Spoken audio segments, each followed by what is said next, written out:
Hi, everyone, and welcome to this webinar. My name is Jolene Grumonpré, and in the last 8 years, I worked at TIS in diverse roles. I mainly spent most of my time in product management and customer success, and now I transferred to the role of solution architect. As Jen already shortly mentioned, today we will mainly focus on cash flow forecasting in the retail and fast consumer goods sector. We will talk about a few challenges this poses and what are some potential solutions. And of course, I'm not doing this alone.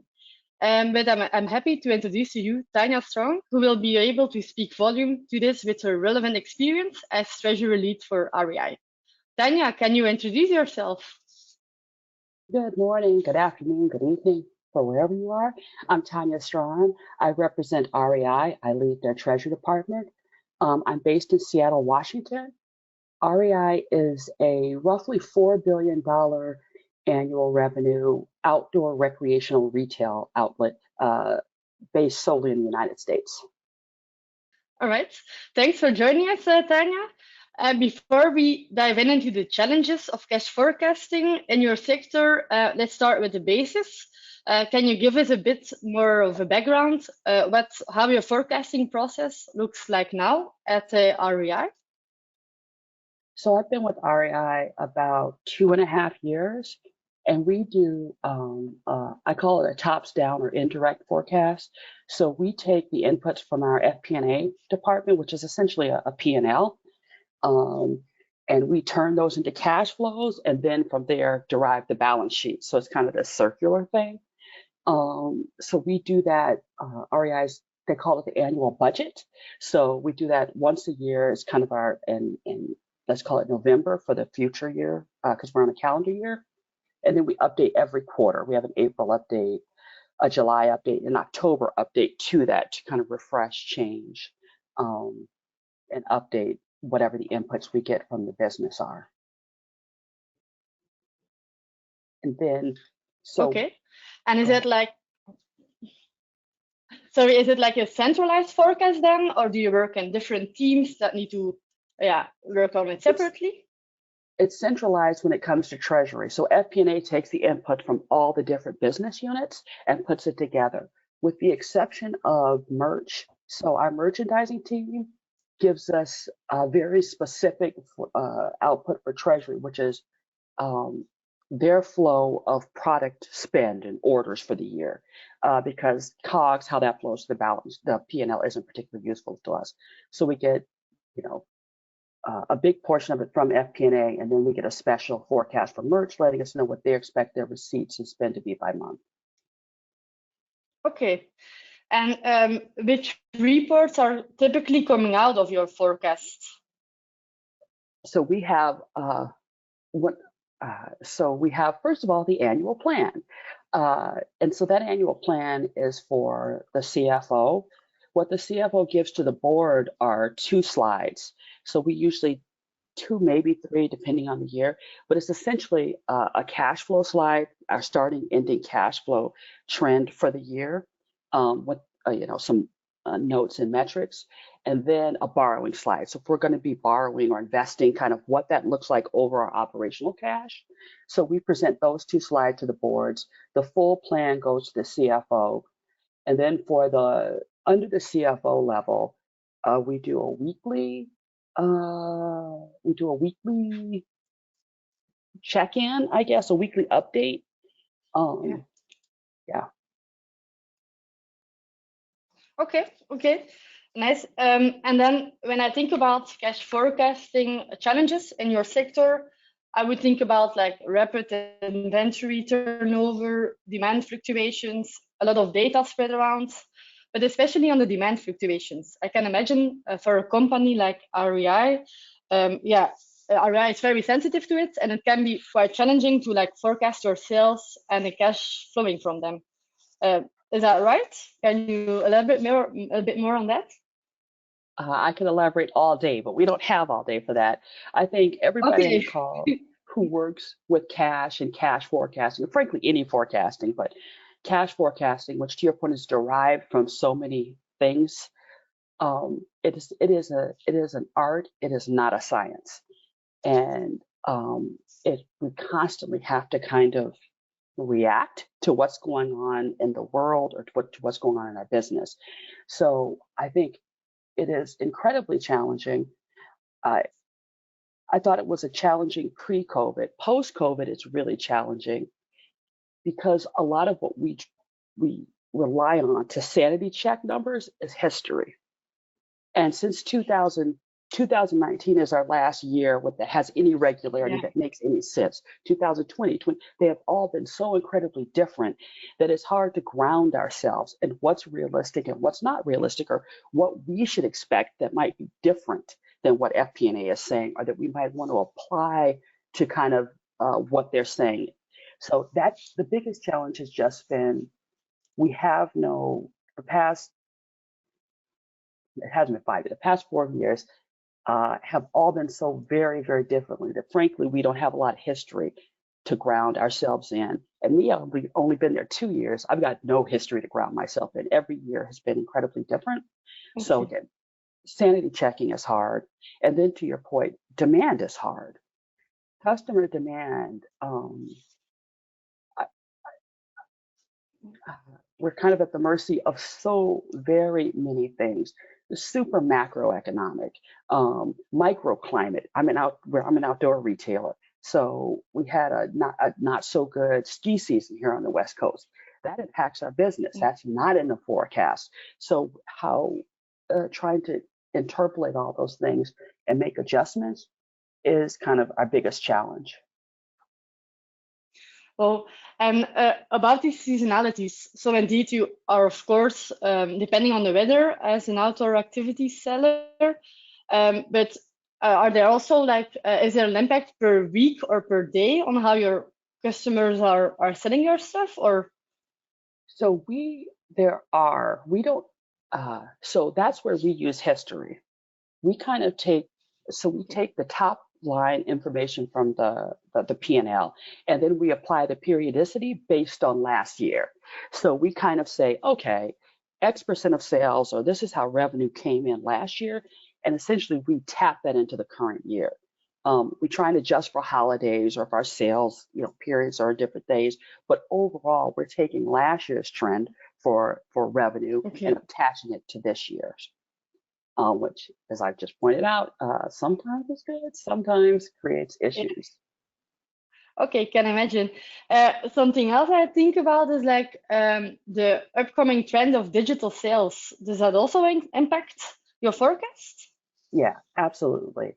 The digital revolution, or omni-channel, I hate that word, but omni-channel, whatever that means, Yeah. has impacted us. I think we were probably 40% of sales omni-channel um, around COVID, and that's been steadily inching upwards. So it, from a demand perspective, it's different because that all day, all time shopping, again, changes the dynamics for the consumer, but it also changes dynamics for cash, because an online order can be sailed or revenued at X point in time, but it may not get paid out till it ships, or vice versa, whatever that kind of accounting looks like. But from a cash perspective, what shows up kind of as a metric for demand in the stores does not necessarily correlate to cash. So trying to Yeah. again continually put filters on, is that a 2-day lag? How we have to keep track of also how our shipping is going. Are we usually shipping one day? Are we shipping direct from vendor? Is it coming from our warehouse, to try and figure, is that sale day plus 2, sale day plus 3, what the average we should put on the cash receipt that we get online, because it's not next day from sale like it is in store. It's next day from ship, which can be quite different. Okay. Okay. Interesting. From other clients that we worked with in the same sector, we also noticed they were challenged by a lot of diverse information going into one forecast, right? So typically, those clients have a lot of shops, so a lot of entities, a lot of banks, bank accounts. But apart from that, they also have a lot of ERP systems or TMS systems, maybe payroll, a billing system, and so on. And sometimes you also have different teams that are also needed to give input for the forecast. Like indeed, you said FP&A team, but maybe the tax team, the payroll team. How do you cope with this massive information to incorporate it in the one forecast? Well, I don't want to, so I think I don't know if lucky is the right word, but it's very different at REI. So I had a prior life in Treasury at Starbucks. And you can imagine the entities, the number of there were acquisitions, there were divestitures, there were, as you said, huge kind of other non-store, non-product initiatives that would drive things that would need a lot of have a lot of stakeholders. REI is relatively simpler. When I joined REI, they hired me because they were going from a single bank to a syndicated credit facility, so having multiple banks. So that has been one of our complications, like going from really everything comes from one place, one vendor, one provider, to kind of splitting services up amongst banks and having 5 bank providers is kind of one of the hurdles we've been going through. And generally, to the point that we've developed at this point, we have kind of, I'd say, 2 stakeholders, and that's FP&A and merch. So we don't get a lot of we don't have a lot of input from marketing or payroll. So we take the numbers that FP&A provides for payroll, we turn that into kind of our cash conversion for accounting to this, and we apply that. We actually payroll isn't our stakeholder in this case. Okay. Yeah, I'd say to that one correction, the other stakeholder is tax, because tax can be variable based on the business. So we do get direct inputs or forecasts or DOPS or whatever you want to call it from the tax department on a quarterly basis. Do you also, like, you have an integration for SAP for HANA? Does that also play a role in your forecasting process? So REI has been an Excel shop, 100% Excel shop until 2022, which I think is where I was introduced to Cash Optics and TIS, but we were 100% Excel. We would export stuff from our SAP ECC and kind of build pivot tables and do all that stuff historically. Our first piece of technology we've ever had for Treasury is Cash Optics. So we use that, and we are now exactly a month away from launch of SAP S/4HANA that the enterprise is moving to. And as part of that, we're going to be using their liquidity treasury management tool also. So we're in the midst of that transformation now. I will remain optimistic until I can't anymore. But so that's going to completely change. Well, we'll see. We'll see how this changes our access to data and how we forecast.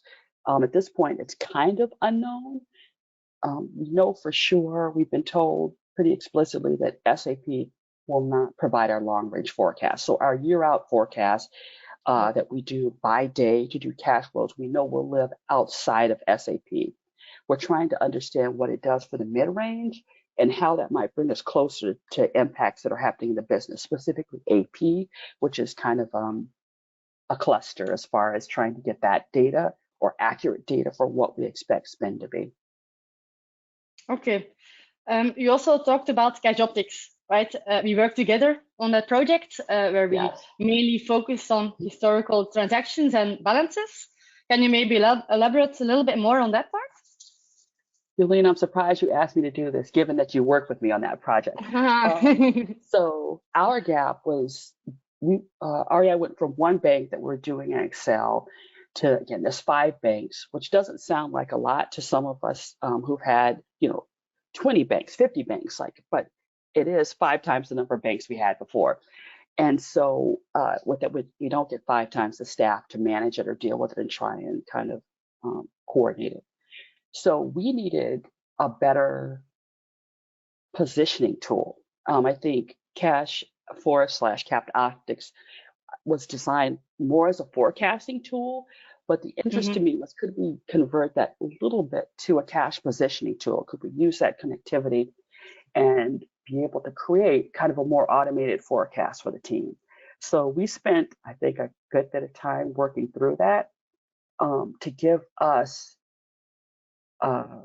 a cash position by REI cash flow category based on our multiple BI statements. And also for the first time using cash optics, we always use kind of prior day and went to the system for current day. So we were also like had intraday kind of incorporated. So with a prior and intraday view for us to look at kind of immediate cash flows, which really kind of tightened up kind of the amount of effort we were spending on cash every day. It also gave us a much better source of kind of the categories that we use to output to base our forecast, our longer term forecast on. Okay, okay. And on the forecasting part, so you say now, okay, you have an Excel factory, you are using SAP ECC, but will go for SAP for HANA. But on a long-term forecasting, is there what do you think? What do you need from technology to make sure we can handle these challenges? So I would like to give a really great answer, but the truth is I'm not sure yet because I don't know what we're going to be getting out of S4.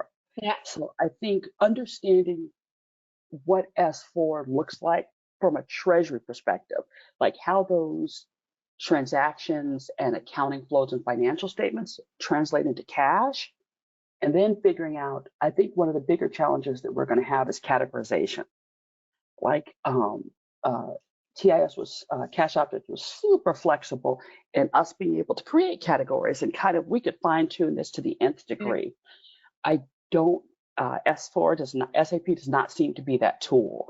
So how do we translate what S4 can give us for categories into meaningful cash forecasting categories to tie to the P&L? That's still kind of an open question. We've got some thoughts and some ideas, but I haven't seen them manifested yet. So I'm not sure what we're going to need to actually do our job as it is today. For the future, it is going to be how do we, the suggesting we're talking about, how do we, how are we better able to more quickly and better adjust, create scenarios for cash flow forecasting? And this may be with or without kind of FP&A input. How does Treasury create scenarios? Is there a way we can churn and turn that a lot easier to support the business and the CFO in this case specifically? And then we're not anywhere close to this, but how do we start using all this wonderful big data and AI to help us understand, to do those pivots we're talking about? So could we at some point say, gosh, we're forecast to have a terrible snow season. When's the last time we had a terrible snow season? What did that do to cash flow? Can we apply that cash flow to this year to give us something to base it on versus now we're like, we'll just hamper it down 3% because we think that's what it is. Like, how can we make more informed updates and revisions to our cash forecasting and cash models? Okay, interesting. You also mentioned scenarios. If you would create like multiple scenarios of the same forecast, what would these scenarios look like for you? I think most of us in Treasury, well, okay, I'll speak for myself. I can't certainly. Yeah. I'm a pessimist. I'm always looking at the worst case scenario. I want to know what's the worst that's going to happen to my cash, because the rest of the business, I'm speaking very broadly, I apologize, but a lot of the business does not care about cash. They care about the financial statements. But cash itself is something generally Treasury doesn't care about. So a lot of assumptions and things are made. So I always want to go in from whatever FP&A brings me to what happens if it's worse. What happens if revenue is worse? What happens if spend is worse? What happens if both is worse? So I get an idea of my worst case scenario, because we have to plan liquidity for the organization, regardless of if this thing happens. So I am a cautious kind of lady. So always I want to turn what they have and make it worse, to try and figure out kind of what's the baseline that I think I'll need for liquidity. And does that require any action from us? Should I be prepping leadership that if in fact we turn this corner, X, Y, or Z is going to happen? And then generally our CFO we'll also have questions like, okay, it looks like merch is being a little conservative on turn. So if we've got 3.2 turns, I think it should be 3.4. So trying to back Mhm. into those. So what does 3.4 turns mean for merch spend and all that kind of stuff? So trying to Yeah. turn that back to give her a view of if, let's say, if turns are slower or faster, we're doing that pretty manually and then running that through this huge Excel model that has Yeah. lots of different inputs, which again, it works. It's not fast, and I could say I don't think because of uh, how convoluted it is, it's hard to be Yeah. totally credible, right? Because it's not simple. And if anybody went into it to say, "How did you get from here to here?" Like, don't. So I Okay. think there's, yeah. Okay. Do you also face challenges like with AP to make sure? Yeah, I assume that you also get as an input a lot of non-cash items, like accruals, for example. Is it also a challenge for you to make cash items from them? And how do you do that?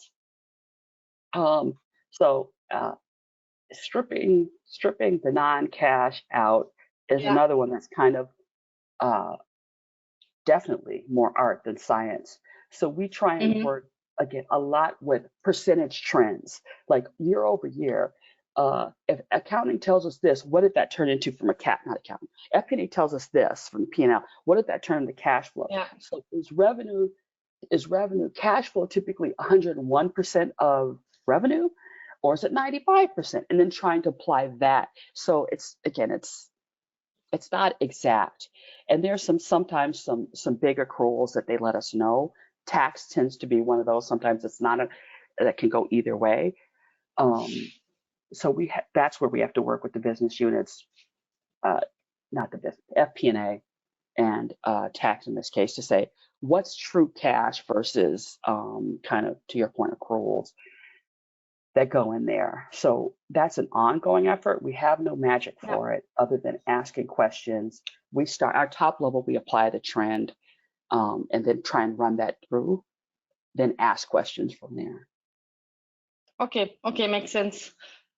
Your forecast itself, do you have any idea how accurate it is? Do you do like variance analysis against your actuals? Of course we do. I will not say in Okay. public what the accuracy is. It depends on so honestly, it depends on which forecast we're talking about. So Yeah. the weekly, I think, uh, if you were to tell me, like let's say we used ending cash and like it's January 1st, ending cash on December 31st. I'd say we're not particularly accurate on January 1st to December Okay. 31st. Um, in terms, there's lots of things that play into that. The weekly, we're pretty accurate.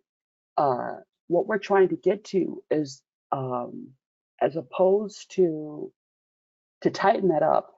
Right now, we update quarterly when FP&A gives us an update. We're trying to incorporate a monthly update, which is tricky because it's not based on the tops down. It's more based on what we see happening in the business, our assumptions on what Mhm. we've seen historically, trying to adjust so cash doesn't diverge too much, continue to diverge in this case, one way or the other, so we can be more accurate. So we're trying to incorporate that and test that and sit as a leadership group on a monthly basis to look at the variance and then say, okay, do we think this is going to hold true, or do we think it's going to manifest or kind of that thing, and discuss timing and kind of release or addition of cash flows based on what we're seeing. Okay. And then based on the variance, do you forecast your next forecast a little bit different? Is it adjusted based on that feedback, or how does that work? It depends. Again, the last 4 years have been hard Yeah. because it could be it could so we tend to do what we know, which is the last year, and then make the updates because spend has been really all over the map. Um, so in both the consumer spend, which is our kind of receipts, and our spend has been with supply chain. There have been a million issues that have kind of hampered what I'd call business as usual in terms of how cash is run through the enterprise. So we'd like to adjust, but at this point, Yeah. we're not exactly sure what our normal is. So back to the initial point, we don't know what headed back to the norm is. Will we ever head back to 2019? Like in terms of, Yeah. I I don't know, but we're certainly not there yet with those Indeed. metrics. Yeah. Yeah, I think nobody knows, right? For on your forecast itself, do you collaborate with a lot of people on that same Excel file, or how does that workflow looks like? Yeah, of course we do. So the Excel file is relatively open. So I'd say there are at least 5 people who have access and potentially who have access to it, and could make changes. They're not supposed to, Hmm. but as you know, with Excel, not supposed to doesn't Yeah. mean doesn't. So there are at least 5 people who can adjust and have access to the file.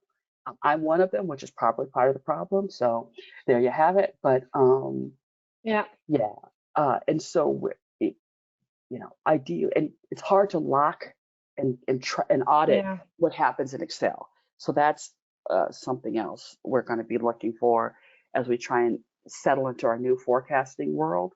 Kind of what's the right tool to output and work in, that might provide a little more control and auditability as to the changes and updates that have been made, because those can be people going in and making assumptions or checking things and Yeah. saving and letting out. Can be catastrophic is the wrong word, but it can be a big deal and very hard to track down. Yeah, I can imagine. The 5 people who are working in the same Excel, are they like responsible for different flow categories or different bank accounts, or how does that work? It's more they're responsible for different levels of review. To your point, there's kind of Okay. our analyst who goes in to update for actuals, and then there's a senior analyst who does something. Then there's a manager who looks and does something, and then there's me, who's looking at it. Like everybody kind of looks at it at a different level. Theoretically, only Okay. 3 should be inputting. Like the analyst, senior analyst, and manager are the ones that should be updating and inputting, but that maybe is or isn't true. Um, yeah, depending on what's going on. Okay. Okay. Nice. Yeah. So Tanya, I think yeah, you already gave us a lot of insights. Do you have any advice for people in this webinar that are also in the same situation as you to like build a great forecast? Uh, I've got tons of advice. I don't know if it's worth anything, but I one thing is trying to align with leadership pretty regularly. What does success look like? Like because I think a lot of times there's some expectation of correctness. Like this forecast is going to be better. Like, what does better mean? What Yeah. does correct mean? What are we shooting for? And trying to level set. Like, the truth is, a CFO is a CFO. I can't tell her that I can tell her that we're not like I don't think that's going to happen, but she can. So it's really, what does success look like? What does accuracy look like? And us trying to push back this kind of art versus science thing, which if your background isn't Treasury, sounds crazy. It sounds like it should be a lot easier than it probably is to get these numbers and to end up with these things. So it's setting expectations of what success looks like. It's trying to pare down the chasing. When Yeah. I first started, because of COVID, they were doing this weekly cash package that was 13 pages long.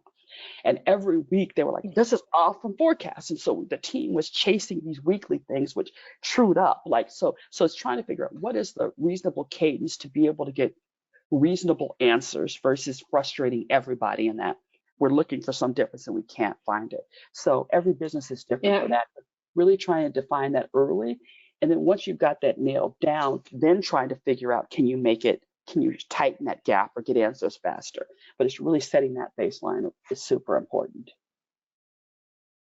Okay, makes sense. You mentioned like, okay, define what does success look like. Is that then in terms of a currency percentage, or what's like the concrete KPIs behind that? So I think there's a percentage, like our percentage. So at this point, we don't have a metric for year-end cash. We've got a percentage accuracy to weekly cash, like up or minus, and we do that. And right now we're doing it for our biggest cash flows. We're trying to, like, there's some super shipping we have a category for. Like that's with a discrete category. That's not what we're looking at. We're looking at our top 5, which drive, let's call it 80% of our cash flows. What's our variance there? How we're looking there, and kind of their impact on cash. And then again, hopefully we can keep refining that. Yeah.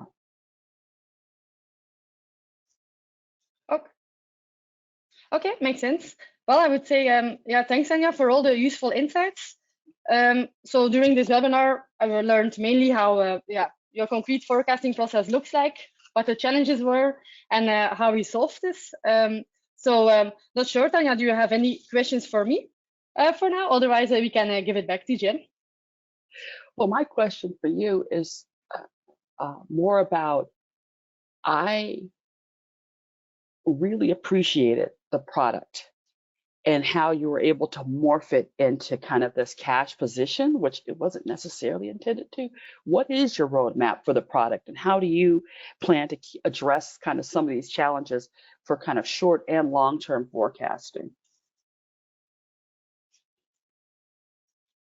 Okay, nice question.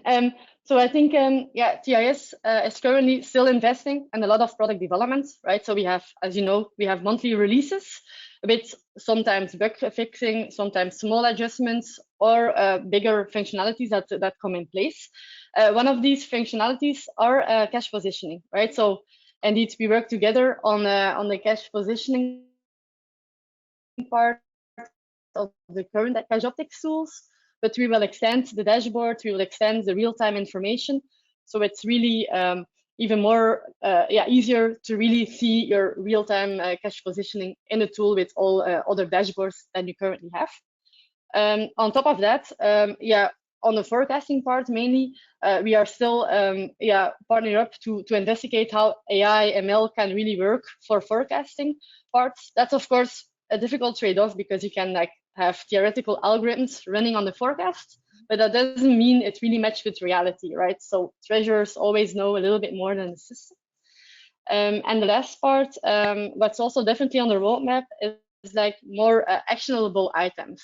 So currently you have an automated forecast in place that you can see every day, but we also want to push the system a little bit further, that it already tries to propose actions or decisions that you can make based on the end results. So that's definitely something that's coming up in the next quarters, I think. Can I ask a follow-up question? Where are you guys in the API journey? So the API journey, that's more on the pay optic side. That means we have a kind of APIs in place for banks, not all banks yet. That's expanding. And on top of that, we also have from forecasting part already export APIs, meaning that you can export items from TIS into a different system. But indeed, that's big on the roadmap for the pay optics as well. Yeah. Okay. Thank you. All right. Then I think, we covered a lot today. So maybe, Jen, can I give you the word back to you to see if there are any questions from the public? Sure thing. Thank you so much, Jolene and Tanya, for that really informative session. We did have some questions roll in. The first one comes in from Lisa. And Tanya, I think this one's directed towards you. There is a very lenient return policy for the REI members. Is that somehow figured into the cash forecast anywhere, or do you only carry an accrual potential on the balance sheet? So from a cash standpoint, I am not at all an accountant. So of course there's accrual on a balance sheet and some things like that. From a cash, we think in terms of net sales versus gross sales. So these same trends we're talking about, it's kind of demand that's top level, less returns equals kind of the net sales that are derived from our cash flows that we are attaching to the forecast. So to the degree that and again, this is me saying this, the REI has no intent on changing that, I don't think, but to the degree that policy would change, that would probably change over time kind of what net sales look like and alter our forecast. Okay, great. Thank you so much, Tanya. I appreciate your lenient policy. So, as a member. All right, the next question comes in from Asim. What is the ultimate business impact of your cash flow forecasting? The ultimate business impact is trying to have free cash flow as a metric for the company that is kind of, we all like, you know how we're bonused and all that other stuff, that become one of those metrics. So free cash flow, as with many retailers, again, the cash is secondary. So making the balance sheet and free cash flow kind of top priority, that's ultimately where we want to go. And how we help that is like usually we get inputs, turn that into something, and that's it. So now the plan is we get inputs, turn that into something, and then we look at what that does for cash flow and bring it back for another round. So that cash, that like I said, this does or doesn't meet what we were expecting for cash. How do we revise to get to some goal of X cash flow, positive cash flow, 100 million, whatever the number should be in a given year. So we are now kind of not the end point, but part of a cycle back to the business to try and meet a cash metric. Okay, great. Thank you so much. This next question comes in from Kara. How do supply chain issues affect your forecast? Supply chain issue affects the forecast in a couple of reasons. One is kind of invoicing and spend. So, and our demand system has an expectation of product being in the store. So like on that side, I know nothing about it. But there's a whole lot that happens based on demand of what we expect to be in the store, how the store preps for that, how we market for that. And then it doesn't happen. And that part of our forecast, we have, okay, we requested this, we ordered it in January, we'll receive it in March, we have X day terms, we'll pay for it in April. And so we flow all that through the model, and that's our cash flow. And in fact, if goods, my technical term stuff, if goods aren't received or held up, it completely screws up our payables, like from a cash perspective. And even worse yet, like if there's a problem at a particular port, and if we haven't been invoiced properly, or we haven't received it, we haven't done our check in our system, so it doesn't go, it's held, it's not sent for payment, and we have a huge chunk of that, it can hugely impact kind of the rhythm of it. And like a lot of stuff can, you like that, a lot of stuff can be released on a given day, which will be like we expect $20 million of payables, and there might be 40. So the periodicity and our kind of our daily position and making sure that we have enough excess of liquid cash, is the right word, liquid cash to manage that is much more important during that term of like we can't, our cycle of goods and therefore our payment of those goods has no particular flow. Great, thank you so much. Okay, our last two questions also come from Lisa. The first is, for the merchandise purchases, who has the control of the payment terms, and can you make large assumptions based on open AP? So there is an enterprise policy for payment terms. Ultimately, who has control is kind of our kind of VP of, let's call it sourcing, who manages the contract, but that in conjunction with the VP of whatever department is kind of setting up the merchant. And so I think we do every year, we take payment terms out and kind of do our average payment terms for vendors, because we break them into inventory payments versus OPEX. So we break those into two groups and then just say, this was the average payment term for this group of vendors, this is the average payment term for that group of vendors, and we apply that onto whatever cash forecast we're working on. Yeah, Tanya, maybe one question on that one. On the payment terms, do you take the average payment terms for the invoices or the payment terms that were actually in the contract with the vendors? Or is that the same for in your place? It's not. So that's the other thing that has to do with COVID. So we like to take the actual average terms, which is not what's in the contract. It's what we've seen happening over time. No. 2021 screwed that. So 2023 felt much more like a normal year. So we're reverting. So for 2022, we went back to the average per the contract because that was probably more reasonable. 2023, we're trying at the average. 2024, we're trying it with the average experience that we had. So the actuals for 2023 to see how that performs this year. Great, thank you, Tanya. And before I jump into Lisa's last question, just want to mention that we have 2 handouts in the handout section of the control panel if you want to download those before the session ends.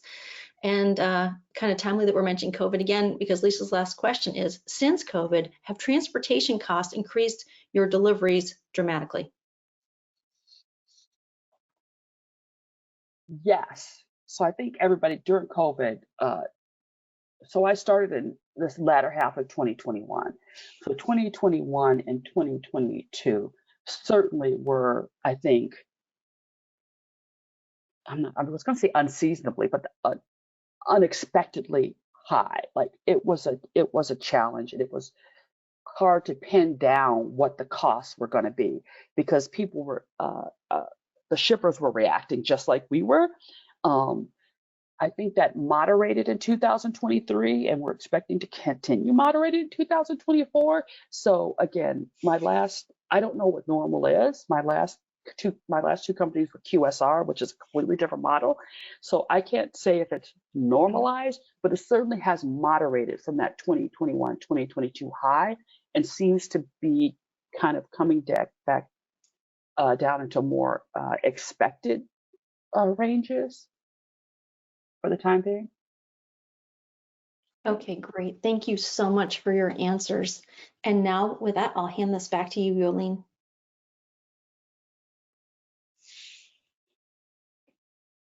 Okay, Jen. Not sure. Maybe I have one other question for you, Tanya, on the customer payment behavior. So we have already vendor payment behavior, but customers, does it impact that customers sometimes pay with gift cards? Do you need to keep into account credit card rates, or how does that impact your forecast? So the gift card absolutely does. Because that's a non-cash. So that means we receive cash here. When it turns into kind of a sale, it happens at some different point. So to the degree our gift card program expands or contracts, it can be a huge deal. And that metric we're talking about of revenue as a percentage of cash receipts, that kind of the timing of that will change based on that. Meaning we expect during holiday, particularly like cash receipts to be higher, revenue to be lower, and how that trends in those following months over big holidays is something that we look at. I think that's one the REI gift card program coming from Starbucks, that gift card program was humongous. I mean, it's such a big driver of cash.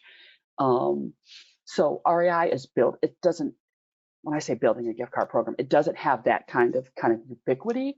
So right now we're just trying to understand trends and tie them into that. That's still nascent. We haven't dialed that in for sure, but it is a consideration. Okay, no, makes sense. Then, Tanya, I think we learned a lot from you. Thanks for making the time for this webinar.